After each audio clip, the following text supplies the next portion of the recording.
what we do here is go back.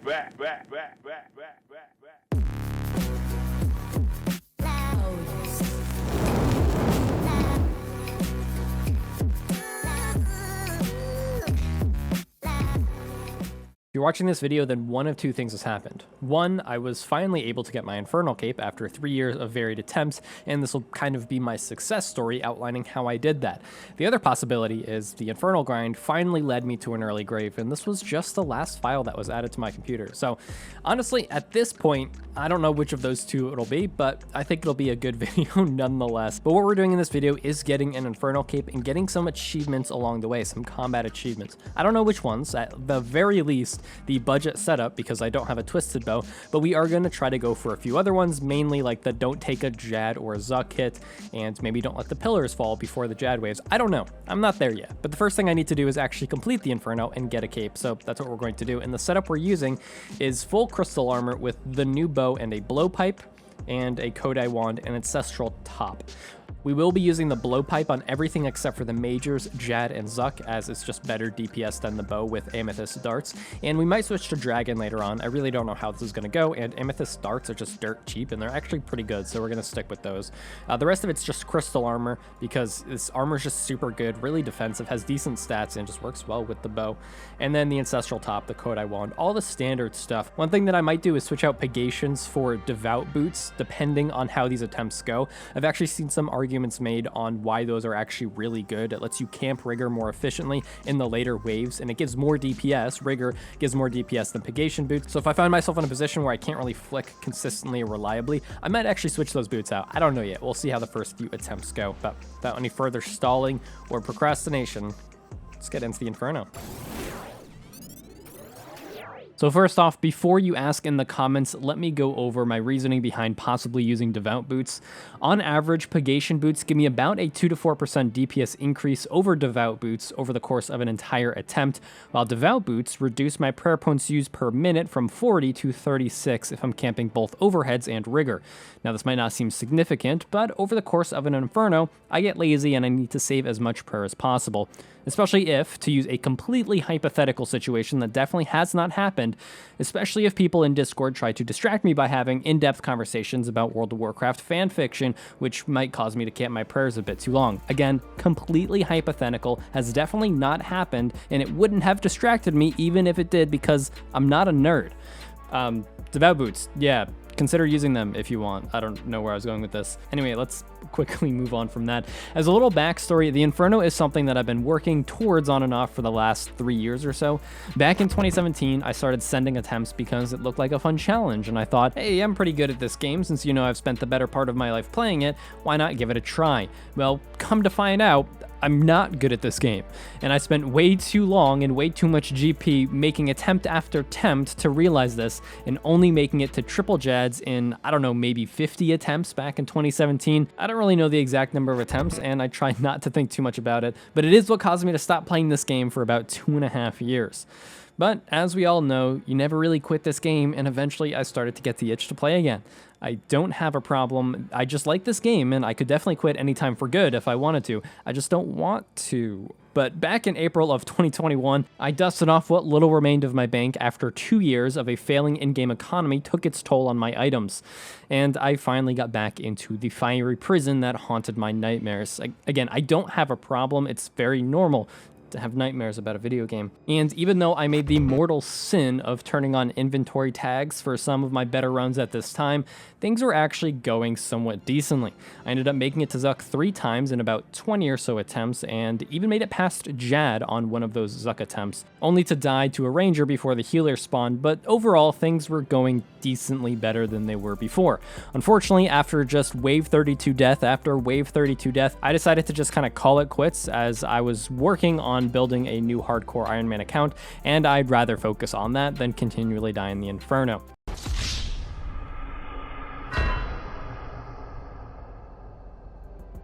And I kept that same mindset until the recent release of Combat Achievements, which has just kind of motivated me to get back into playing my main account and start getting better at this game. And that brings us to today, where I'm finally going back into the Inferno. Now, you may be wondering why I'm only really showing progress from my most recent Inferno attempts rather than kind of documenting the last 3 years and all of the attempts.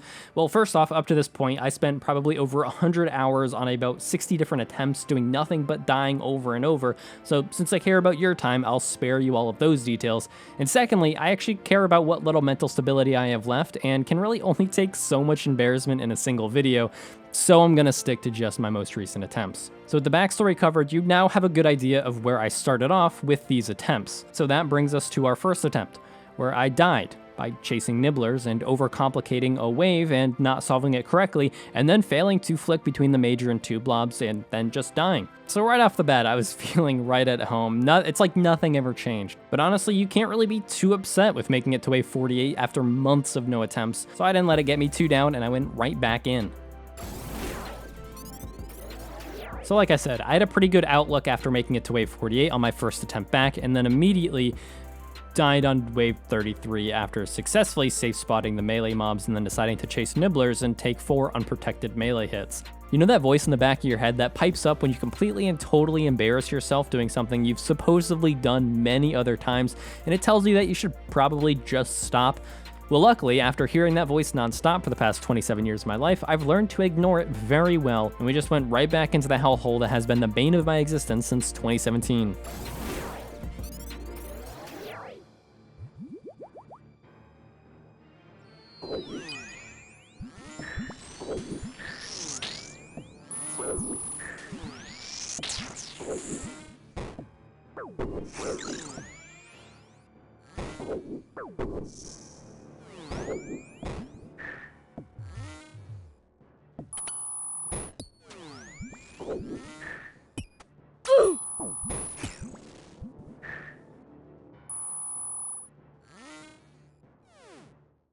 Huh. So going from wave 48 to 33 to 32 might seem like a lot of regression, but I'm just so used to failure at this point, I didn't really let it get to me too much, and I didn't waste too much time getting back into attempt number 4, and man was it worth it. Even after years of people perfecting and optimizing the Inferno, I think I've actually managed to do something that very few people have done, and honestly, very few people could even do it even if they had tried. I managed to do something that I don't even think most people think is a possibility of doing when entering the Inferno. I died to single jad.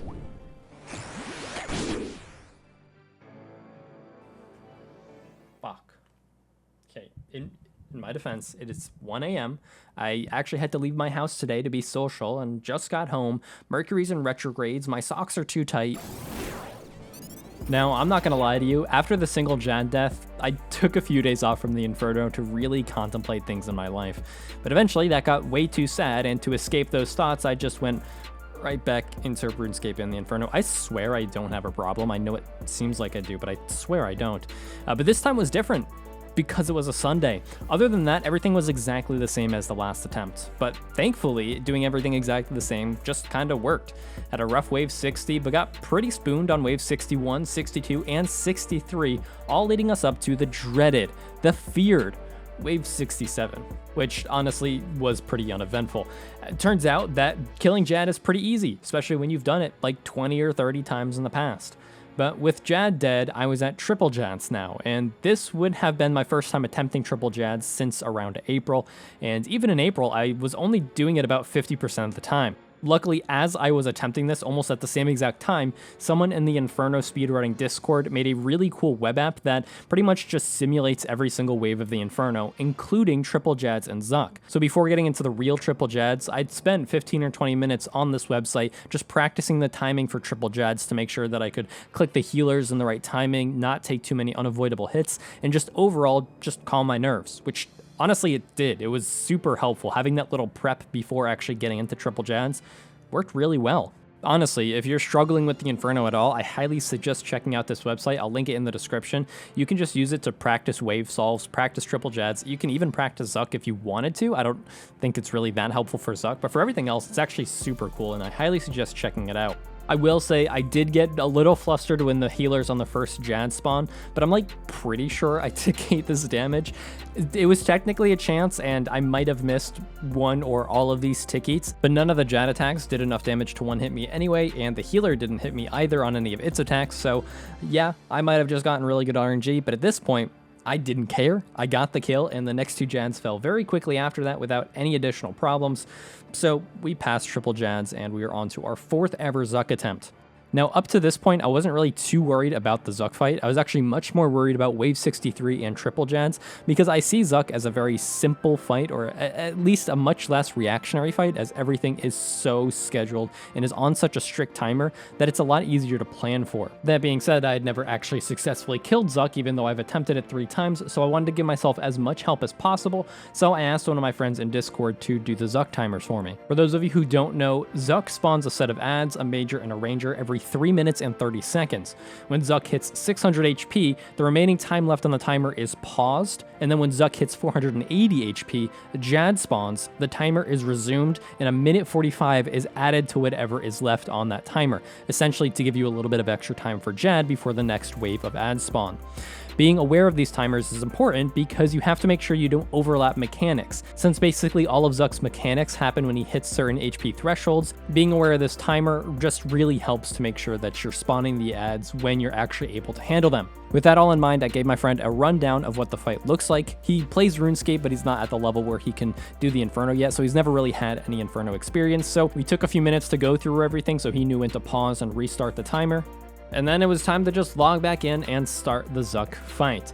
Now, honestly, compared to my previous Zuk attempts with the Armadillo crossbow, the new Bofa bow just absolutely shreds. I was able to handle the first set of ads and get Zuk to 600 HP very easily.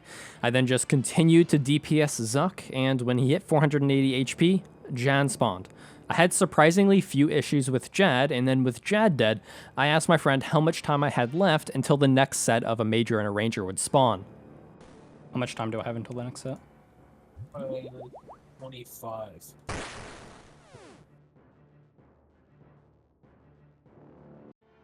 Be like another 30 seconds.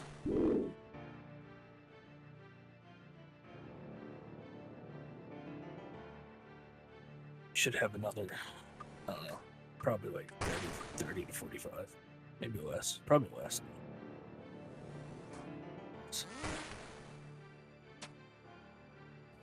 So it turns out he got the timer messed up a bit, which I don't blame him for since he's never seen this fight before. But for the next 1 minute and 45 seconds, I was freaking the fuck out. Luckily, I didn't have any misclicks, which is surprising for me. The next set spawned, were disposed of, and now I was just looking towards the healers. At 240 HP, Zuk spawns 4 healers, which rapidly heal him and need to be aggroed as soon as possible and killed. When they're aggroed, they just basically do a shit ton of damage to you, so it's fairly scary. I was a little nervous since I'd never really handled the healers before, I'd never gotten this far in the fight, but I was hoping that I had enough brews where I could just brute force through it and not have to worry about too much. Luckily, I was able to do exactly that. I had a ton of brews at this point. The healers do a lot of damage, but I was just able to do more.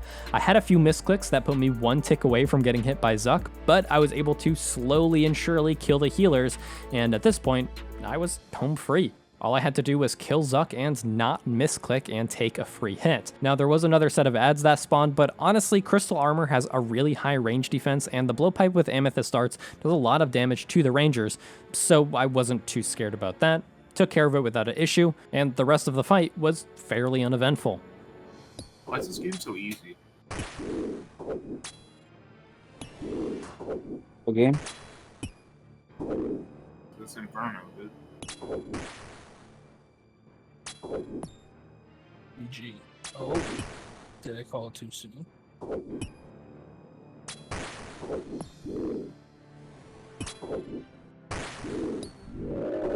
We did it! Why is it the only one I've ever watched? Oh my god, it's fucking done! I have it. I have the goddamn cape. Oh my god, This is the only one I've ever watched. And you did it. Like, what's so hard? I'm Dude, so it's because I wasn't watching fucking the other happy. What's so hard? Oh It's because I wasn't there to God. fuck up the timers. That looked easy as hell. Shut up, Jordan. That shit looked like a joke. So that's it. That's the story of how I got an Infernal cape 3 years after my first attempt, and hopefully you enjoyed it. We were able to pick up one combat achievement with this attempt, which is just doing the Inferno without a T-bow, but I am planning on going back here many more times to pick up the rest of the achievements. I'm actually going to be doing Slayer consistently in the near future and just doing every single Zuk attempt I get, just to try to get as good as I possibly can at the Inferno. I'd love to start speedrunning it soon, but I want to get very comfortable with it before I even start to think about seriously doing speedruns. That being said, I hope you did enjoy this video. If you want to see more videos like this about me getting these combat achievements, let me know by liking the video, leaving a comment, and subscribing to the channel if you want to be notified when I upload future videos. With that all being said, that's what I have for you for this video. Hopefully you enjoyed it. I am Joseph, this is Joseph's Place, and I will see you next time.